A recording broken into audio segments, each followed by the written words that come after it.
İran Azərbaycanlıları nəzərinizə çatdırmaq istəyirəm ki, özlərini İranlı hesab edir. Onlar heç asimilyasiya olunmuşdular.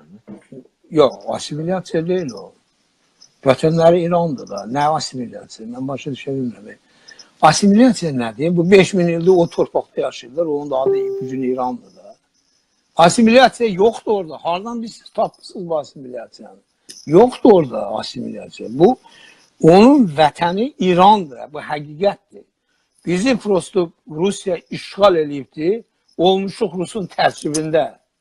İndi o Rusiya gəlib 1812-13-də 1, 1928-28-də buranı işğal eləməsəydi, biz indi həmin o Cənubi Azərbaycanla bir yerdə İranın tərkibindəydik. Elədir da, bu cür, vətənimiz də İranıdır da, adı İranıdır.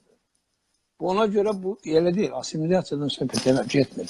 Söhbət ondan gedir ki, bu bizimkilər şəhərdən deyir ki, gedib Cənubi Azərbaycanı azad etmək lazımdır. Bilirsiniz, bu idiotizmdir. Doğrudan bu idiotizmi başa düşmək çətindir. Sən Cənubi Azərbaycan əksini düşünür. Onlar düşünür ki, nə vaxt bu Azərbaycan gəlib daxil olacaq bura. Yəni 100 il bundan qabaqçı bu haqq ədalət öz yerini tutacaq. Çox maraqlı millətik bizə.